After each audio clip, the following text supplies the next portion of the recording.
ሰላም ጤና ይስጥልን እጅጉን የተወደዳችሁና የተከበራችሁ የአሁኑ ስፖርት አድማጭ ተመልካቾቻችን እንደምን አደራችሁ። የዕለተ ቅዳሜ የጧት ስፖርታዊ መረጃዎችን ከእናንተው ከሆነው ከአሁኑ ስፖርት ይዘን መጥተናል። ዛሬ የሚጠበቁ ተጠባቂ መርሃ ግብሮች አሉ። ከቀን 8 ሰዓት ተኩል እስከ ምሽት 1 ሰዓት ተኩል በእንግሊዝ ፕሪሚየር ሊግ እንዲሁም በሌሎች ሊጎች ደግሞ የሚደረጉ ጨዋታዎችን የምንመለከት ይሆናል። በእንግሊዝ ፕሪሚየር ሊግ የሚጠበቁ ጨዋታዎች አሉ። ቀን 8 ሰዓት ተኩል ላይ በአንፊልድ ሮድ ስቴዲየም እንግዲህ ሊቨርፑል ቼልሲን የሚያስተናግድበት ጨዋታ አለ። ሰንደርላንድ ከማንቸስተር ዩናይትድ ቀን 11 ሰዓት እንዲሁም ምሽት 1 ሰዓት ተኩል ደግሞ ማንቸስተር ሲቲ ከብሬንትፎርድ ጋር የሚያደርጉት ተጠባቂ መርሃ ግብሮች አሉ። እነሱን በስፋት የምንመለከት ይሆናል። ከዚህም በተጨማሪ ብሩኖ ፈርናንዴዝ የአመቱ ምርጥ ተጫዋች በመባል መመረጡም ተገልጿል። ስለሱ የምናነሳላችሁ መረጃዎች አሉ። ዲክላን ራይስ የአዲስ ውሉ ጉዳይ እንግዲህ እንደተራዘመ መረጃዎችም እያሳዩም ይገኛሉ።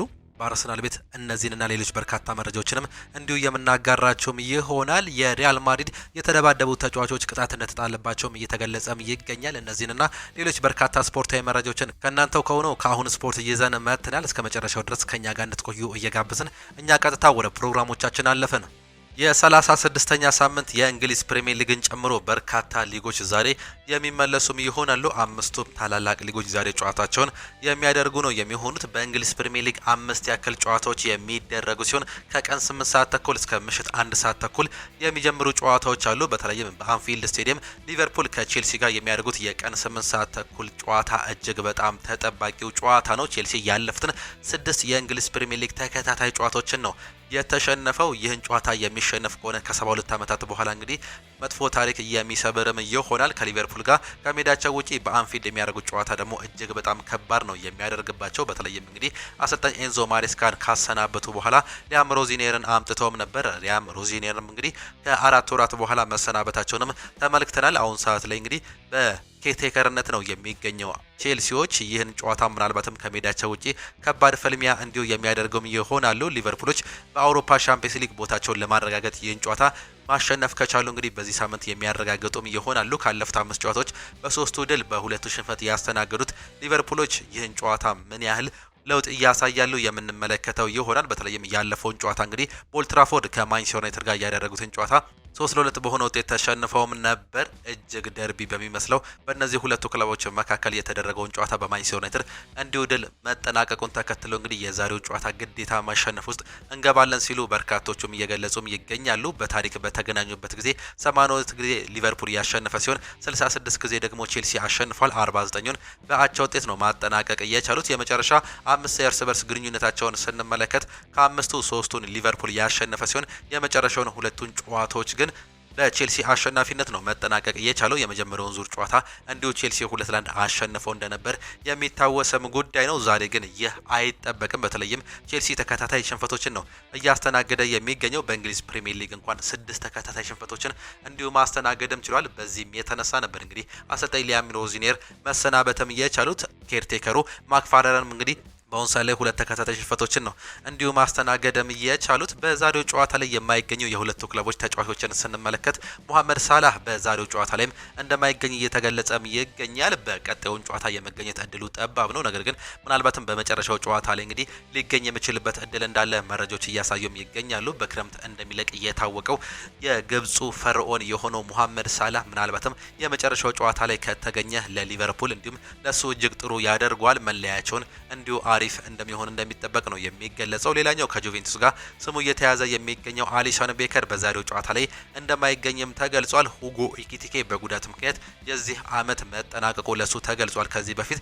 ጆርጂ ማማርዳሽቪሊም ሁለተኛውን በረኛ እንዲሁ ጉዳት ላይም ነው የሚገኘው። ኮነር ብራድሌ፣ አሌክሳንደር አይዛክ፣ ዋታሮ ኢንዶ እንዲሁም ደግሞ ጆቫኒ ሊዮኒ ከሊቨርፑል ጋር የማይገኙ ተጫዋቾችም ናቸው። በዛሬው ጨዋታ ላይም እንግዲህ ታዳጊው በረኛ ውድማን ነው በበረኝነት ቦታ ላይ ይገባል ተብሎ የሚጠበቀው። በቼልሲ በኩል ስቲቫው በጉዳት ላይ የሚገኝ ተጫዋች ነው። ጄሚ ጊደንስ እንዲሁም ደግሞ ጄሲ ዴሪ በጉዳት ምክንያት አይገኙም። ሮበርት ሳንቼዝም ከጨዋታ ውጪ እንደሆነ እየተገለጸም ነው የሚገኘው። እንዲሁም ደግሞ እንደ አሌሃንድሮ ጋርናቾ ያሉ ተጫዋቾችም ከዛሬው ጨዋታ ውጪ መሆናቸው አሰልጣኙም እየገለጹም ይገኛሉ። በዚህም የተነሳ ቼልሲዎች እንግዲህ በአጥቂ ቦታ ላይ በርካታ ተጫዋቾችን አያገኙም። እንደ ዣኦ ፔድሮ ኔቶ ያሉ ተጫዋቾችም ጉዳት እንዳጋጠማቸው እየተገለጸ ሲሆን ፔድሮ ኔቶ ግን የመሰለፍ እድሉ ሰፊ ነው። በዚህም የተነሳ ምናልባትም ቼልሲዎች በማጥቃቱ ረገድ ሊቀዛቀዙ እንደሚችሉ እየተገለጸም ይገኛል። በዚህ ምክንያት ነው እንግዲህ ምናልባትም 7ኛ ሽንፈት በቼልሲ ቤት እንዳይመጣ በርካቶቹ እየፈሩም የሚገኙት። በርካቶቹ በአጥቂ ቦታ ላይ የሚጫወቱ ተጫዋቾች ጉዳት ላይ ነው የሚገኙት። በቼልሲ ቤት በዚህ ዓመት ዣኦ ፔድሮ ነው 15 ጎሎችንና 5 ጎሎችን በእንግሊዝ ፕሪሚየር ሊግ አሳክቷል። ያለፉትን 35 ጨዋታዎች ላይ እንግዲህ 20 ጎል ተሳትፎ ማድረግም ችሏል። ይህ ተጫዋች ከብራይተን ከመጣ በኋላ በቼልሲ ቤት ጥሩ እንቅስቃሴ ነው እንዲሁ በዚህ ዓመት ማሳየትም የቻለው ብራዚላዊ ተጫዋች ኤንዞ ፈርናንዴዝ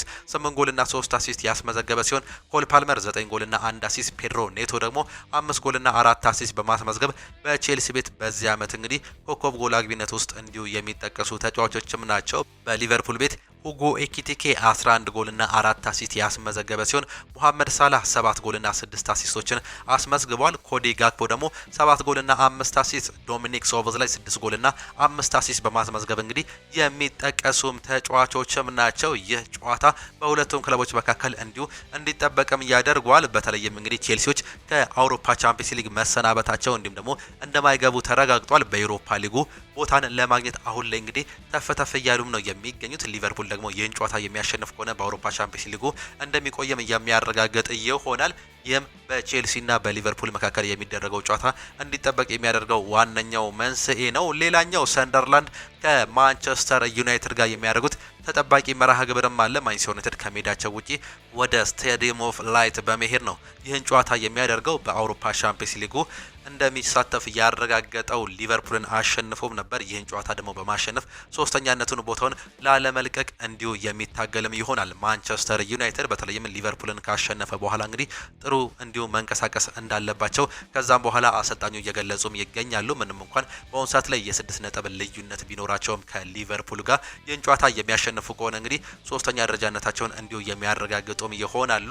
ይህም ጨዋታ እጅግ ተጠባቂ የሚያደርገው ወሳኙ መንስኤ ይህም ነው። በዚህም የተነሳ እንግዲህ ማንቸስተር ዩናይትድ ከሜዳቸው ውጪ የሚያደርጉት ጨዋታ ይጠበቃል። ሰንደርላንዶች ደግሞ በዩሮፓ ሊጉ እንዲሁም ደግሞ በኮንፈረንስ ሊጉ ከፍተኛ እድልም አላቸው። ይህንን ነገር ለመጠቀም ሲሉ እንዲሁ እየተንቀሳቀሱም ነው የሚገኙት። አጀማመራቸው ጥሩ ቢሆንም እንግዲህ በስተመጨረሻም ትንሽ ተዳክመውም ነበር። ነገር ግን አሁንም ቢሆን አለን እያሉም ነው የሚገኙት። በሜዳቸውና በደጋፊዎች ፊት ቀያዮቹ ሰይጣኖችን የሚያስተናግኑም ነው የሚሆኑት። ሰንደርላንድ ከማንቸስተር ዩናይትድ እንግዲህ በታሪክ በተገናኙበት ጊዜ ማንቸስተር ዩናይትድ 66 ጊዜ ያሸነፈ ሲሆን 41ዱን ደግሞ ሰንደርላንድ ማሸነፍ ችሏል። 32 ጊዜ በአቻ ውጤት ነው መጠናቀቅ የቻለው። የመጀመሪያውን ዙር ጨዋታ በሜዳውና በደጋፊዎች ፊት ማንቸስተር ዩናይትድ 2-0 አሸንፎም ነበር። ሜሰን ማውንት እንዲሁም ደግሞ ቤንጃሚን ሴስኮ ነበር ጎሎቹን ማስቆጠርም የቻሉት። በአሰልጣኝ ሩበን አሞሪም ስር የተደረገም ጨዋታም ነበር። ይህ ጨዋታ እንዲሁ የሚጠበቅ ይሆናል። 11 ሰዓት ቀን ላይ የሚጀምር ጨዋታ ነው።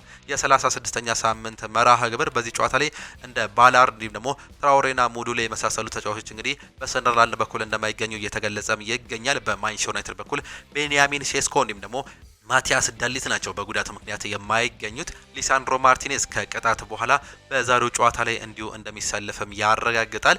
በዛሬው ጨዋታ ላይ ማንቸስተር ዩናይትድ የሚያሸንፍ ከሆነ እንግዲህ 99% ሶስተኛ ደረጃነትን ይዞ የማጠናቀቅ እድሉን እጅግ በጣም ነው የሚያሰፋው። ይህ ጨዋታ ይጠበቃል። በተለይም ሰንደርላንድ ከማንቸስተር ዩናይትድ አሰልጣኝ ማይክል ካሪክ አንድ መጥፎ ትዝታም አላቸው። በ2012 እንግዲህ ከማንቸስተር ሲቲ ጋር በነጥብ እኩል ሆኖ በጎል ተበልጠው ዋንጫ ያጡበት አመት የመጨረሻ ጨዋታ እንግዲህ ከሰንደርላንድ ጋር ነበር ጨዋታውን ማድረግ የቻሉት። ምንም እንኳን 2-0 ቢያሸንፉም ማንቸስተር ሲቲ ዋንጫውን ማንሳቱን ተከትሎ እንግዲህ የመረሳ ታሪክም አላቸው ማንቸስተር ዩናይትድ።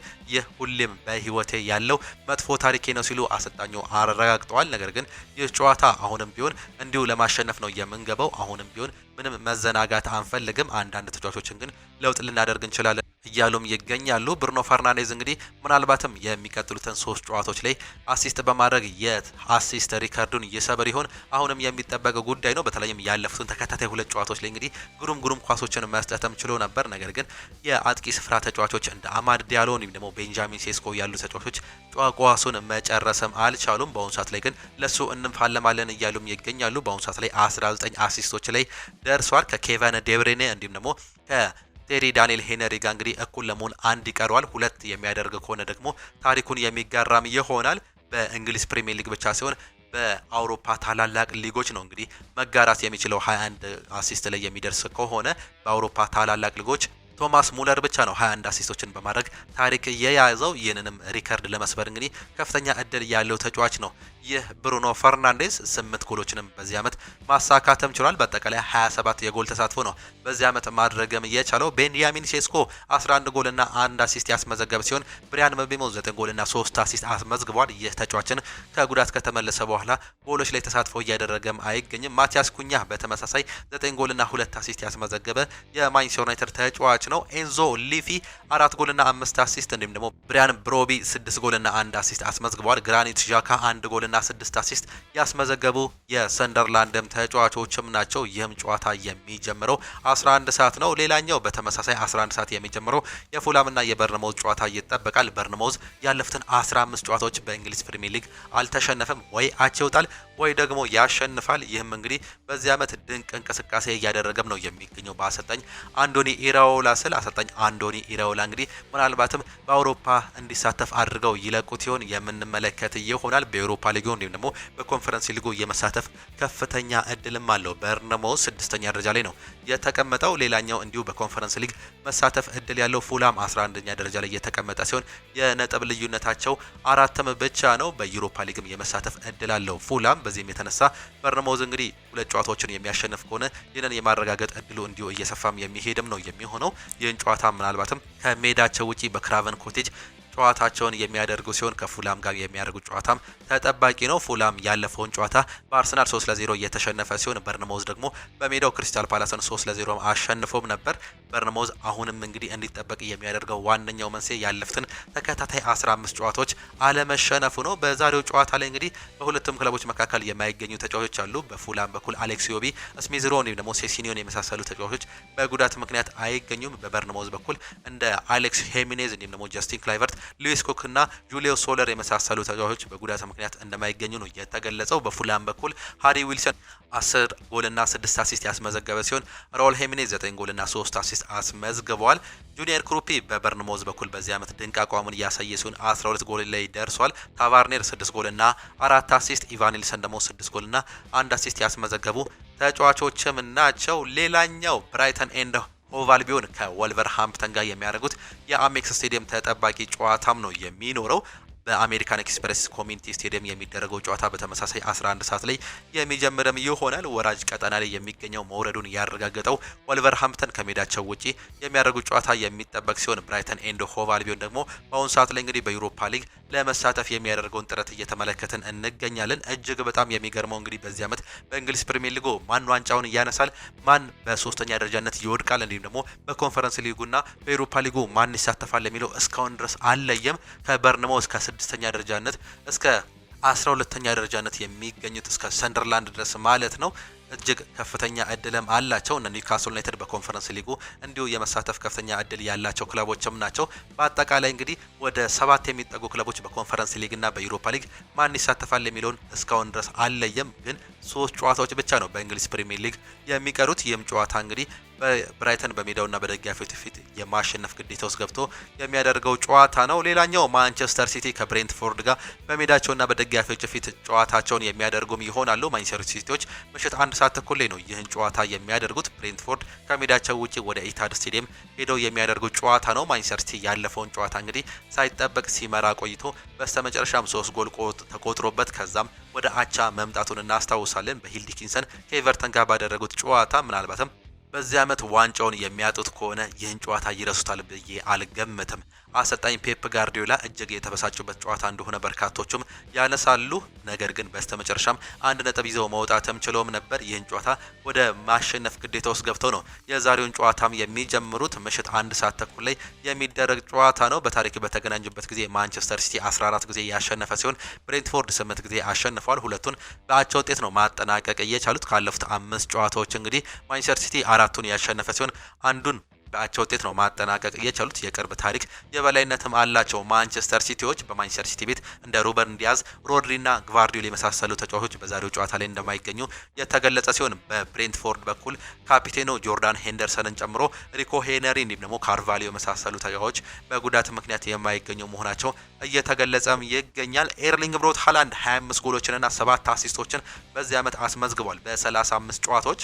የኮከብ ጎል አግቢነቱንም እንዲሁ እየመራም ይገኛል። በሁለተኛ ደረጃነት የሚገኘው ኢጎር ቲያጎ ነው። ከብሬንትፎርድ ጋር እርስ በርስ የሚፋጠጡም ይሆናል። ዛሬ እርስ በርስ ነው የሚገናኙት። ኢጎር ቲያጎ እንግዲህ 22 ጎሎችና 1 አሲስት ያስመዘገበ ተጫዋች ነው። ሪያን ቸርኪ 11 አሲስት እና 4 ጎሎችን ያስቆጠረ ሲሆን ኬቨን ሻዴ 7 ጎልና 3 አሲስት፣ ፊል ፎደን 7 ጎልና 3 አሲስት፣ አውታራ ደግሞ 5 ጎልና 3 አሲስት በማስመዝገብ እንግዲህ በሁለቱም ክለቦች መካከል የሚጠቀሱ ተጫዋቾች መሆናቸውን ተመለከትን። በስፔን ላሊጋ የሚደረጉ ጨዋታዎችን ለመመልከት ያክል ኤልቼ ከዲፖርቲቮ አላቬዝ የሚያደርጉ ጨዋታ ይጠበቃል። ሲቪያ ከኢስፓኞል አትሌቲኮ ማድሪድ ሲቪያን ያስተናግዳል።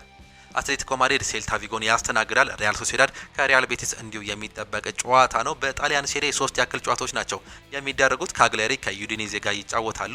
ላዚዮ ከኢንተር ሚላን የሚጠበቅ ጨዋታ ነው። ኢንተር ሚላን ከሜዳቸው ውጪ ነው የሚያደርጉት ይህንን ጨዋታ። በተለይም ኢንተር ሚላኖች እንግዲህ በዚህ ዓመት ዋንጫውን ለማንሳት ከፍተኛ እድል ያላቸው ክለቦችም ናቸው። ይህን ጨዋታ የሚያሸንፉ ከሆነ ምናልባትም ወደ ዋንጫው እንዲሁ እየተጠጉም ይገኛሉ።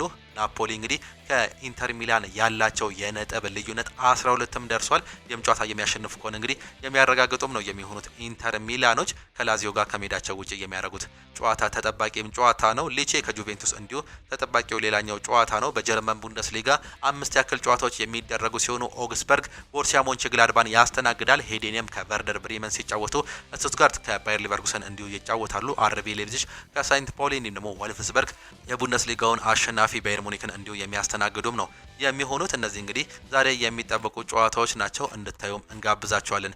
የተወደዳችሁና የተከበራችሁ አድማጮቻችን ካፒቴን ብሩኖ ፈርናንዴዝ የአመቱ ምርጥ ተጫዋች በመባል ተሸልሟል። የእግር ኳስ ጸሐፊዎች ማህበር የ2025-26 የውድድር ዘመን በአመቱ ምርጥ ተጫዋች ይፋም አድርጓል። በዚህም መሰረት የማንቸስተር ዩናይትዱ አማካይ ብሩኖ ፈርናንዴዝ የእግር ኳስ ጸሐፊዎች ማህበር የአመቱ ምርጥ ተጫዋች በመባልም ነው የተመረጠው። ብሩኖ ፈርናንዴዝ ከ900 በላይ አባላት በሰጡት ድምጽ ዴክላን ራይስን በልጦ ማሸነፍም ችሏል። ፈርናንዴዝ ዋይኔ ሩኒ 2010 ካሸነፈ በኋላ ሽልማቱን ያሸነፈው የመጀመሪያ የማንቸስተር ዩናይትድ ተጫዋችም ነው መሆንም የቻለው።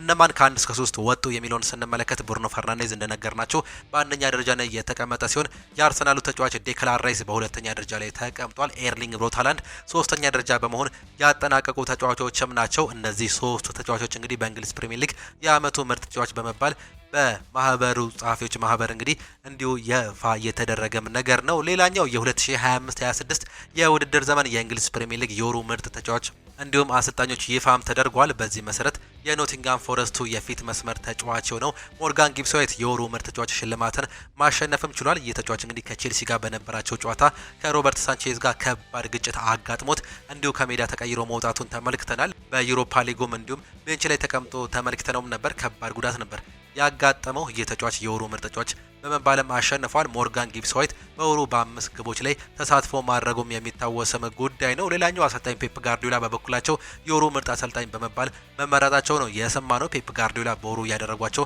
3 ጨዋታዎችን እንዲሁ በድል ማጠናቀቅም ችለውም ነበር። የዴክላን ራይስ የውል ማራዘሚያ ንግግር መቋረጡ ወይም ደግሞ መራዘሙ እየተገለጸም ይገኛል። የሰሜን ለንደኑ ክለብ አርሰናል የዴክላን ራይስን ኮንትራት ለማራዘም ያላቸውን ፍላጎት እንዲሁ አሳውቋል። ይሁን እንጂ ዴክላን ራይስ በአሁኑ ሰዓት ላይ ማተኮር የሚፈልገው በቀሪው አመት ላይ ብቻ መሆኑ ነው የተገለጸው። በዚህ ምክንያት ዴክላን ራይስ ትኩረቱን እንዳይከፋፈል የኮንትራቱን ንግግር እንዲያራዝም ማድረጉ ነው እየተገለጸም የሚገኘው። ዴክላን ራይስ በዚህ በውድድር አመት በሁሉም ውድድሮች 4156 ደቂቃዎች ያክል ተሰልፎ መጫወትም ችሏል። ከራይስ የበለጠ ቁጥር የያዘው የቡድን ግብ ጠባቂ ዴቪድ ራያም ብቻ መሆኑ ነው የሚታወቀው። ይህ ተጫዋች በክረምት የዝውውር መስኮት እንግዲህ አዲስ ውል እንደሚፈርም መረጃዎችም እንዲሁ እያነሱም ይገኛሉ። ጋሪ ኔቨል ይናገራል። የሲቲን 115 ክስ ውሳኔ በዚህ ልክ ማዘግየት አሳፋሪ ነው ሲል ይገልጻል።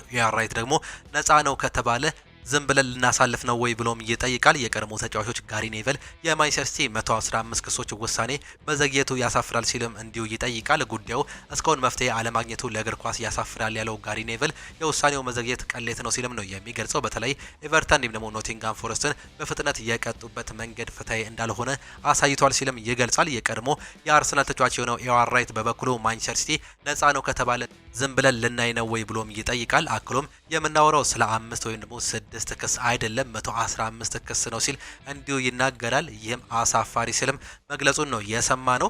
ሌላኛው ሪያል ማድሪድ ተጫዋቾቹን በገንዘብ መቅጣቱ ተገልጿል። ሪያል ማድሪድ እርስ በርስ የተደባደቡትን የቡድኑ ተጫዋቾች ኦሬል ሻሚኒ እንዲሁም ደግሞ ፌዴ ቫልቬርዲ ላይ ቅጣትም ጥሏል። ሎስ ብላንኮቹ ተጫዋቾቹ ላይ የ500,000 ዩሮ የገንዘብ ቅጣት መጣላቸው ነው የተገለጸው።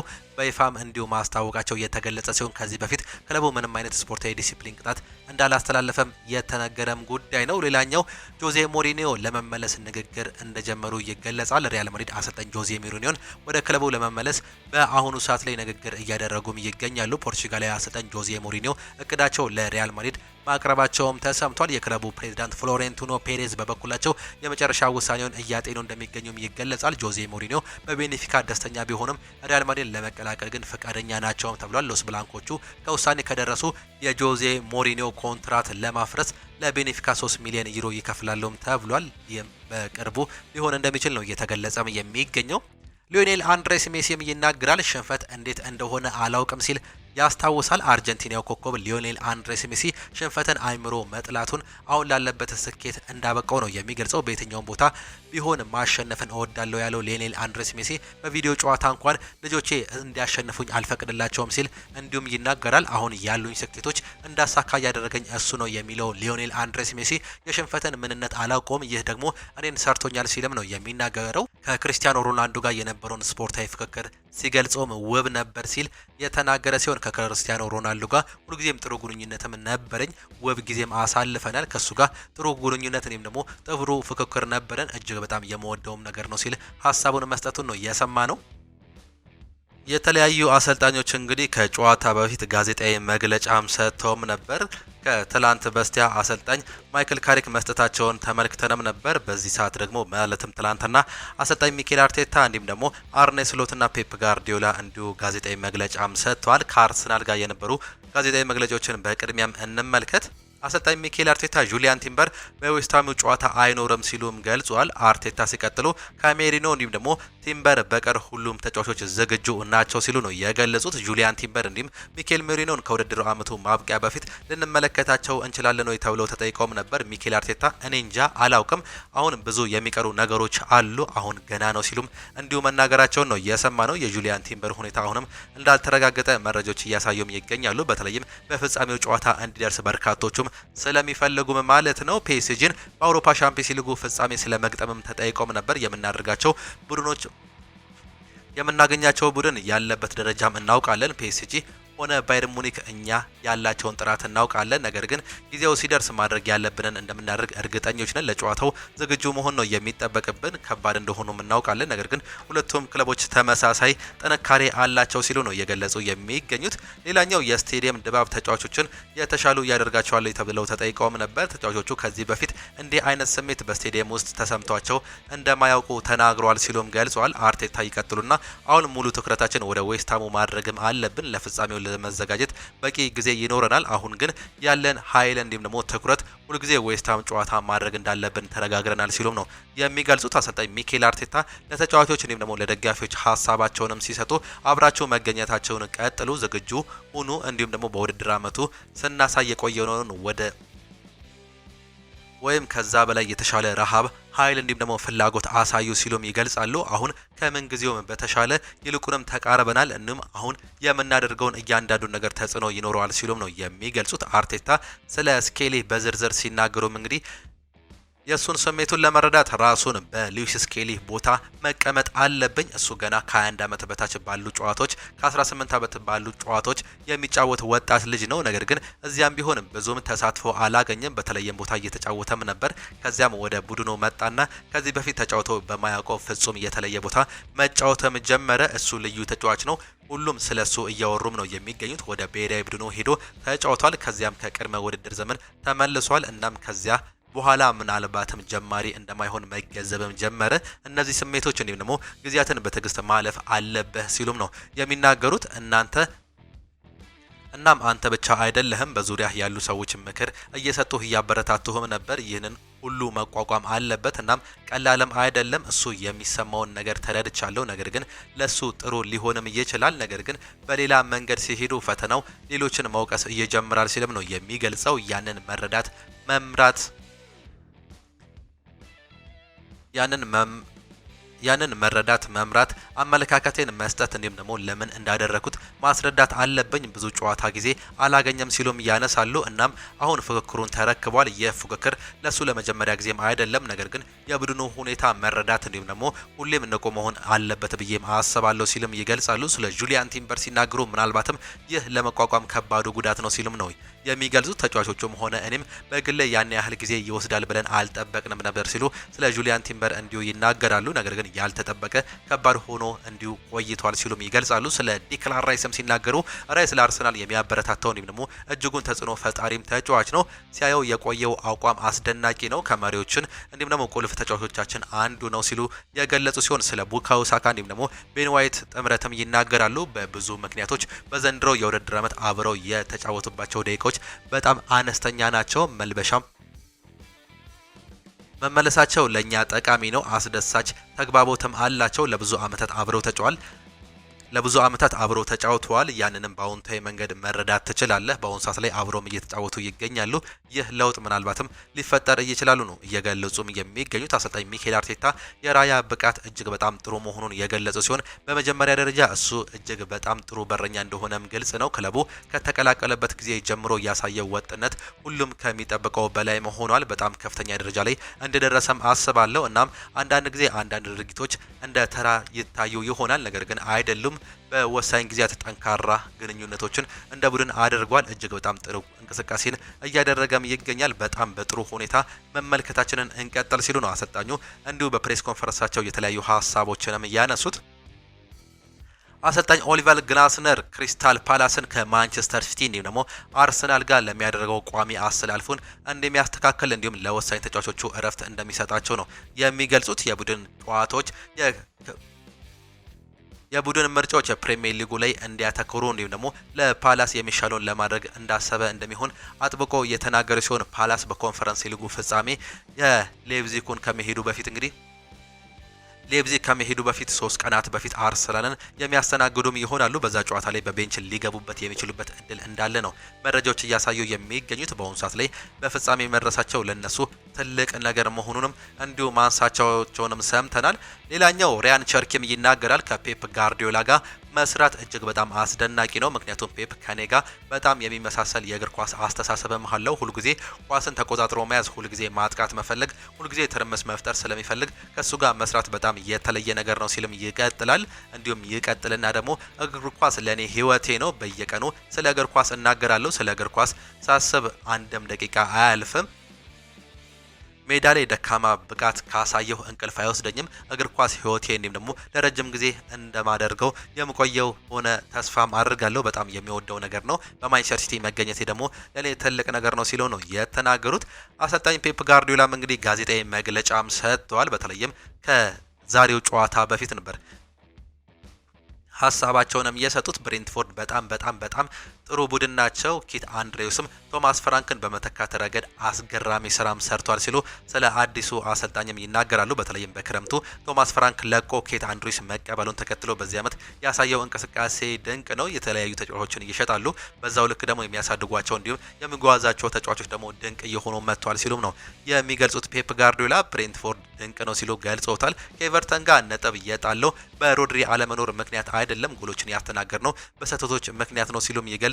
ሮድሪ በዛ ጨዋታ ላይ ስላልነበር የሚሉ እንዲሁ ትችቶችን እየሰማው እገኛለሁ። ነገር ግን የሮድሪ ነገር አይደለም፣ ስህተቶች ናቸው እንዲሁ ጨዋታውን እየገደለብን ሲሉም ይገልጻሉ። አንድ ተጫዋች ጥሩ ሲጫወት በአሰልጣኙ ምክንያት ነው፣ መጥፎ ሲጫወት ደግሞ በራሱ ምክንያት ነው ይባላል። ይህ ስህተት ነው ሲሉም ነው እንዲሁ የሚገልጹት። በተለይም እንግዲህ የማርኩ ጊን ስህተቱን ተከትሎ ሜዳችን ላይ መጫወት እወዳለሁ፣ ደጋፊዎችን መጥተው በአርሰናል ላይ ጫና እንደሚፈጥሩ ተስፋም አድርጋለሁ፣ እናም ማድረግ የምንችለውን ይህም ብቻ ነው ሲሉም ነው የሚገልጹት። ስለ ግቫርዲዮላም ሲናገሩ ልምምድ እየሰራ ጥሩ ስሜት እየሰማዋል። በውድድር ዘመኑ የመጨረሻ ክፍል ላይ ሊረዳን እንደሚችል እንዲሁም ደግሞ ከክሮኤሽያ ጋር የዓለም ዋንጫ እንደሚኖረው ተስፋም አድርጋለሁ፣ እየተመለሰም ነው ሲሉም ገልጿል። ፔፕ ጋርዲዮላ ሮድሪ ለብሬንትፎርድ ጨዋታ ይደርስ እንደሆነ ሲጠየቅ ነገ የምናየው ይሆናል ሲሉ ዛሬውም እንዲሁ ተናግሯል። ፔፕ ጋርዲዮላ እንግዲህ ፊል ፎደን ስለ ማራዘሙም ሲጠየቁ ሁጎ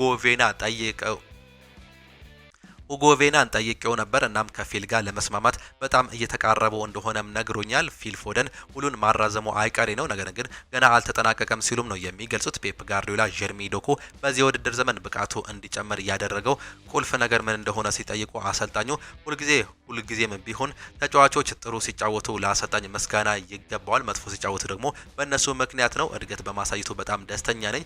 እሱ ለአንድ ግንኙነት ብቻ ሲሆን ግቦችን የሚያስቆጥር እንዲሁም ደግሞ ተጽዕኖ የሚፈጥር መልካም ተጫዋች ነው ሲሉም ይገልጻሉ። ግቦችን እንዲሁም ደግሞ ረዳት ኳሶችን ብቻ ላይ ሲሆን የተከላካይ ክፍሉን በማገድ እጅግ አስተዋጽኦ ጭምር እያሳየም ይገኛል ሲሉ ነው የሚገልጹት። ጀርሚ ዶኩ በዚህ ውድድር ዘመን እጅግ አስገራሚ ነው ሲሉም ገልጿል። ስለ ማርክ ጉይ ሪያክሽን ከኤቨርተን ጋር በነበረው ሁኔታም ሲጠየቁ በኤቨርተኑ ጨዋታ ድንቅ ነበር፣ በጨዋታው ስህተት እንደሰራ አውቃለሁ፣ ግን እሱ የጨዋታው አንዱ አካል ነው። ከስህተቱ ውጪ ድንቅ 90 ደቂቃ ነበር ያሳለፈው ሲሉም መናገራቸውንም ሰማን። አርኔ ስሎትም እንግዲህ ፕሬስ ኮንፈረንስም ሰጥተውም ነበር። በተለይም ዛሬ ቀን 8 ሰዓት ተኩል ላይ በሜዳቸውና በደጋፊዎች ፊት ቼልሲን የሚያስተናግዱበት ጨዋታ አለ። ከሱ በፊት ነው ትላንትና ሀሳባቸውንም እየሰጡት። አሰልጣኝ አርኔ ስሎት ስለ ተጫዋቾች ስለ ንቦና ሲናገሩ እንደ ሊቨርፑል ባለ ትልቅ ክለብ ውስጥ መሸነፍ በተጫዋቾች ላይ ከባድ ጫና ይፈጥራል፣ ምክንያቱም እነሱ ማሸነፍን ብቻ እየለመዱ ናቸው ሲሉም ይገልጻሉ። ስለ ፕሪሚየር ሊጉ ሲጠይቁም በሊጉ ደካማ ጊዜ እያሳለፍን እንገኛለን፣ ነገር ግን ከምናሳየው ጥሩ አጨዋወት አንጻር የሚገባን ያህል ነጥብ አላገኘንም ሲሉም ነው የሚገልጹት። ስለ አውሮፓ ሻምፒዮንስ ሊጉ እንዲሁም ደግሞ ፒኤስጂ ተጠይቀውም በአውሮፓ ሻምፒዮንስ ሊጉ ጥሩ እንደነበሩ ገልጽ ነው። አንፊልድ ላይ በፒኤስጂ ስንሸነፍ ቫር ፔናልቲ ባይሽርብን ኖሮ ውጤቱ ሌላ ይሆን ነበር በማለት ቅሬታቸውን እንዲሁ መግለጻቸውንም ነው የሰማ ነው። ስሎት ስለ ቀጣይ 3 ጨዋታዎች እንዲሁም ደግሞ ስለ ትችቶች ሲጠየቁ ይህ የውድድር ዘመን ባለፈው መንገድ ምክንያት በቀጣይ 3 ጨዋታዎች ብናሸነፍ ጥሩ ብቃት ብናሳየም እንኳን ማንም ስለ ሲዝኑ አዎንታዊ ፖዚቲቭ አመለካከት ይኖራል ብዬም አላስብም።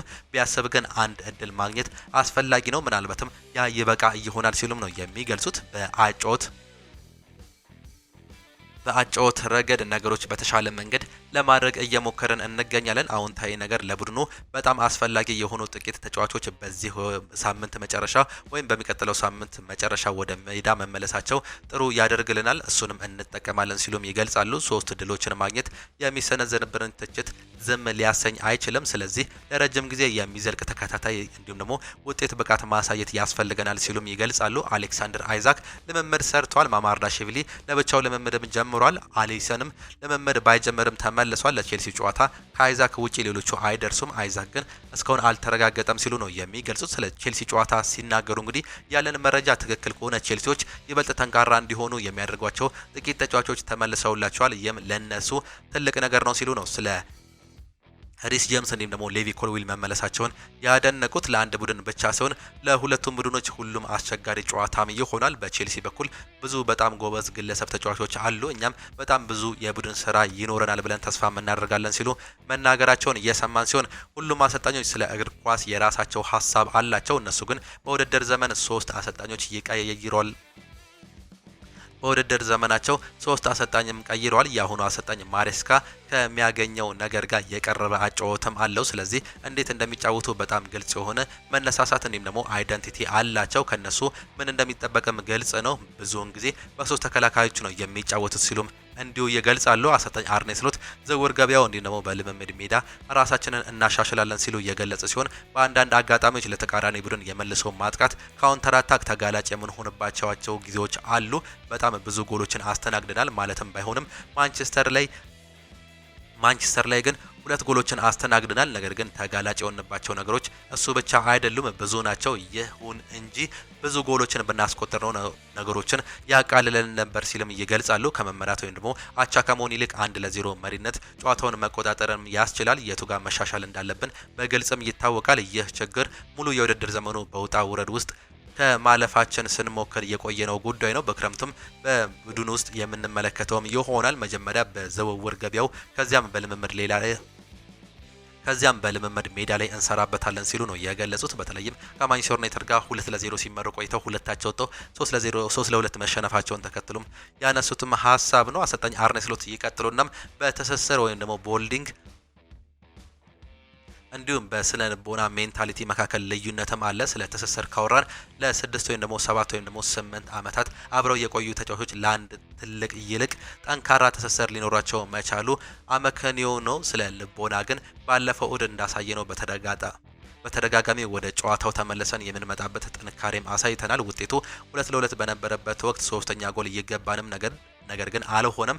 ለኔ ሜንታሊቲ ከእድሜ ጋር ምንም ግንኙነት የለውም ሲሉም ይገልጻሉ። ሞሐመድ ሳላ የ26 ዓመት ወጣት በነበረበት እንዲሁም ደግሞ እዚህ ተጫዋቾች በጥሩ አቋማቸው ላይ በነበሩበት ወቅት ሻምፒየንስ ሊግን አሸንፈናል። በ99 ነጥብም ፕሪሚየር ሊጉን ወስደናል። በቅርቡ ደግሞ በፒኤስጂ ያን ያህል እድሜ ጠገብ ያልሆኑ ነገር ግን 11 ተጫዋቾች በአንድነት በማጥቃት በመከላከል እንዲሁም የማሸነፍ ደረጃ ያላቸውን ተጫዋቾች እንደ ምሳሌ ማየት እንችላለን። ነገር ግን ከእድሜ ይልቅ ከተጫዋቾች ማንነት ወይም ደግሞ ፐርሰናሊቲ ጋር የተያያዘ ነው ሲሉም ነው በግልጽም እንዲሁ የደረደሩት። በእርግጥ እንዲህ አይነት ማንነት ያላቸው ተጫዋቾች በዝውውር ገበያው ወደ ቡድኑ መቀላቀል ይቻላል። ነገር ግን አሁንም ቢሆን ለዚህ ክለብ ለመጫወት ትክክለኛ ስለልቦና ያላቸው ብዙ ተጫዋቾች አሉን ሲሉም ይገልጻሉ። አሰልጣኝ አርኔ ስሎት ይቀጥሉናም ሌላ የሽግግር ወቅትም ይጠብቀናል፣ ግን እንደ ባለፈው አይከብደንም። ስለ ለውጡም ሲቀጥሉ ምናልባትም ሌላ መጠነኛ የሽግግር ወቅት ሊኖረን ይችላል፣ ነገር ግን ባለፈው አመት ከባድ ነበር፣ እንደሱ አይሆንም ሲሉም ነው የሚገልጹት። ስለ ኮስታስ ቲሚካስ ሲናገሩም እንግዲህ ከሮበርሰን ከውሰት በሚመለከተው በኮስታስ ሲሚካሽ ሊተካ የሚችልበት እድል አለ ሲሉም ይገልጻሉ። ስለ ስጋታቸውም ሲገልጹ እንዳሰልጣኝ ምንም የሚያሳስበኝ ነገር የለም፣ ይልቁንስ አዲስ የሚመጡ ተጫዋቾች ጋር ለመላመድ በጉጉት እጠብቃለሁ ሲሉም ነው የሚገልጹት። ስለ ኮነር ብራድሌይም ሲጠይቁ ኮነር ከጉዳት ለማገገም ጠንክሮም እየሰራ ቢሆንም አሁንም ድረስ በጂም ውስጥ እንጂ ሜዳ ላይ ወጥቶ ልምምድ አልጀመረም። ሜዳ ላይ ልምምድ ባለመጀመሩ ደግሞ መቼ እንደሚመለስ ቀኑን በትክክል መናገር አንችልም። ባጭሩ ብራድሌይ ለጨዋታ መድረሱ ገና ረጅም ጊዜ ይወስድበታል። ይህ የሚቆይ ነገር ነው ሲሉ በፕሬስ ኮንፈረንሳቸው ሰፋ ያለ መረጃንም ይዘውልን ቀርበው ነበር። የክለብ አንዳንድ መረጃዎችን ደግሞ እንመልከት። የተወደዳችሁና የተከበራችሁ አድማጮቻችን የተለያዩ የዝውውር መረጃዎችንም አሁንም እየሰማን ነው የምንገኘው። በተለይም እንግዲህ የዝውውር መረጃዎች የሚነሱት በክረምት የዝውውር መስኮት መጠጋቱን ተከትሎ ነው። ማንቸስተር ዩናይትድ ኦሪዮል ቻሚኒ ለማስፈረም ከወኪሎቹ ጋር መደበኛ የሆነ ንግግር ማድረጉን ቤን ጃኮብስ እየዘገበም ይገኛል። ኦሪዮል ቻሚኒ ከፌዴ ቫልቬርዲ ጋር መጣላቱ ምናልባትም ከሁለት አንዱ ከክለቡ ጋር ሊያዩ የሚችሉበት እድል እንዳለ ነው እየተገለጸ የሚገኘው። ካርሎስ ካሴሚሮ ሲለቅ ምናልባትም ሌላኛው ከሪያል ማድሪድ የሚመጣው ተጫዋች ኦሪዮል ቻሚኒ ሊሆን እንደሚችል ነው መረጃዎች የሚያሳዩት። ሌላኛው ሰንደርላንድ አማድ ዲያሎን ለማስፈረም ፍላጎትም አሳይተዋል እየተባለም ይገኛል። አማድ ዲያሎ ማንቸስተር ዩናይትድ የሚለቅ ከሆነ ተጫዋቹን ለማስፈረም እንደተዘጋጁ እየተዘገበም ይገኛል። አማድ እንዲለቅ የሚፈልጉ ሰዎች እንደሌሉም በማንቸስተር ዩናይትድ ቤት እየተገለጸ ሲሆን ተጫዋቹም እንግዲህ በማንቸስተር ዩናይትድ ቤት የመቆየት ከፍተኛ ፍላጎት እንዳለው ነው መረጃዎች እያሳዩም የሚገኙት። ማይክል ካሪክ በቋሚነት የሚረከብ ከሆነ ሞርጋን ሮጀርስን በክንፍ ቦታ ላይ ለማስፈረም ያስባል ሲል ቤን ጃኮብስ አሁንም ያስነብባል። ማይክል ካሪክ እንግዲህ ከሞርጋን ሮጀርስ ጋር ከዚህ በፊት በሻምፒዮንሺፑ ይተዋወቁም ነበር። ለዚህ እንዲደርስ ያደረገው ማይክል ካሪክ እንደሆነ ከዚህ በፊት በተደጋጋሚም አንስቶታል። ሞርጋን ሮጀርስ ምናልባትም ማይክል ካሪክ ይህንን ቦታ የሚያገኝ ከሆነ ሞርጋን ሮጀርስ የቀድሞ አሰልጣኙን ውለታን በመቁጠር ወደ ኦልትራፎርድ ይመጣ ይሆን የሚጠበቅ ሲሆን ቤን ጃኮብስ ይህ እድል አለ ሲል ነው መረጃዎችን እያሳየም የሚገኘው። ጊዜያዊ አሰልጣኝ ማይክል ካሪክ በዩናይትድ ቤት ውስጥ ስራው አስተማማኝ መሆኑን ማለትም በቀጣይ ዓመት እንዲህ እንደሚቆይ እርግጠኛ አይደለም። ካሪክ ዋናው ነገር ዩናይትድ ተፎካካሪ ሆኖ እንዲቆይ ማገዝ ነው ሲል ዘጋርዲያን ደግሞ በተቃራኒው መዘገቡን ነው እንዲሁ መረጃዎች እያሳዩም የሚገኙት።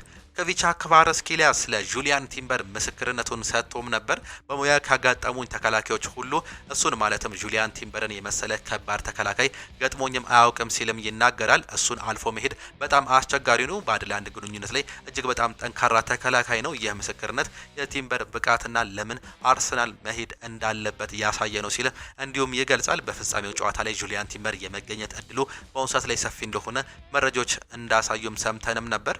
ሮናልዶ አያሳፍርህም ይላል ዴክላን ራይስ።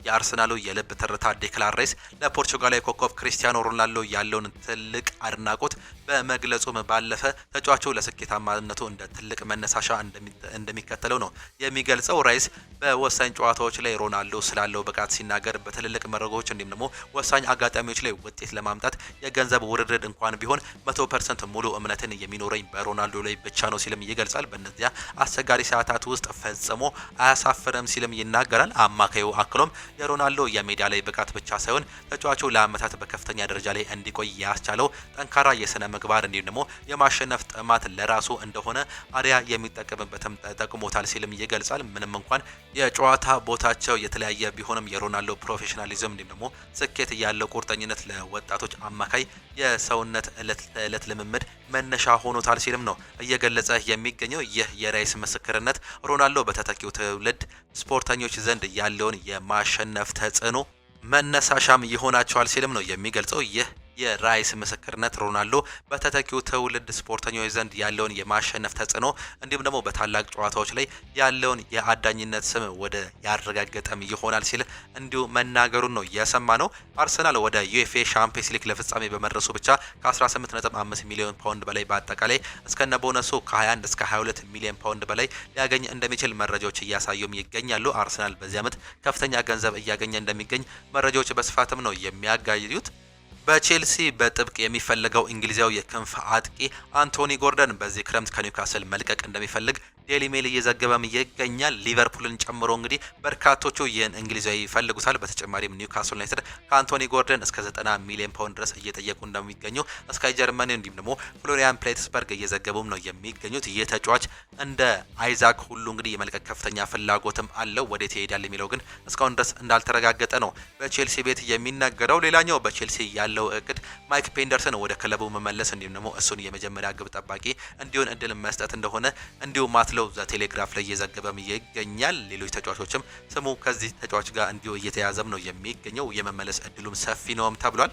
ፊል ፎደን ከማንቸስተር ሲቲ ጋር አዲስ ኮንትራት ከመፈራረሙ በፊት ከአርሰናል፣ ከቼልሲ፣ ከቶተንሃም እንዲሁም ደግሞ ባየር ሙኒክ የዝውውር ጥያቄ ቀርቦለት የነበረ ቢሆንም ፊል ፎደን ግን በማንቸስተር ሲቲ መቆየት እንደሚፈልግ በመናገር የሁሉንም ጥያቄዎች ውድቅ ማድረጉን እንዲሁ ቲምቶክ እየዘገበም ይገኛል። ፊል ፎደን እንግዲህ በአሁኑ ሰዓት ላይ ከማንቸስተር ሲቲ ጋር አዲስ ኮንትራትም ተፈራርመዋል። በአደገው ክለብ ውስጥ ነው መቆየትም የሚፈልገው። ውሃ ሰማዮችን ከዚህ በፊት ምን ያህል እንደሚወድ የገለጸ ሲሆን በውሃ ሰማዮች ቤት እንዲሁ ጫማዬን መስቀል እፈልጋለሁ ሲልም ገልጿል። ነገር ግን በርካታ ታላላቅ ክለቦች ይህን ተጫዋች የግላቸው ለማድረግ ብዙ ሞክረው እንደነበር ነው እየተገለጸም የሚገኘው። እጅጉን የተወደዳችሁና የተከበራችሁ የአሁን ስፖርት አድማጭ ተመልካቾቻችን ለዛሬ የነበረን ስፖርታዊ መረጃዎቻችን ይህንን እየመስሉ ነበረ። ፕሮግራሞቻችንን እንዴት አያችኋቸው? ሀሳብ አስተያየታችሁን ኮመንት ቦክስ ላይ ልታጋሩን ትችላላችሁ። የዛሬ የአሁን ስፖርት የጠዋት ፕሮግራሞቻችን በዚህ የሚጠናቀቁ ሲሆን በጠዋት ፕሮግራሞቻችን እስከምንገናኝ ድረስ ግን ቻው ቻው፣ መልካም ጊዜ፣ መልካም ውሎ እንዲሆንላችሁ ዳግምም ተመኘን።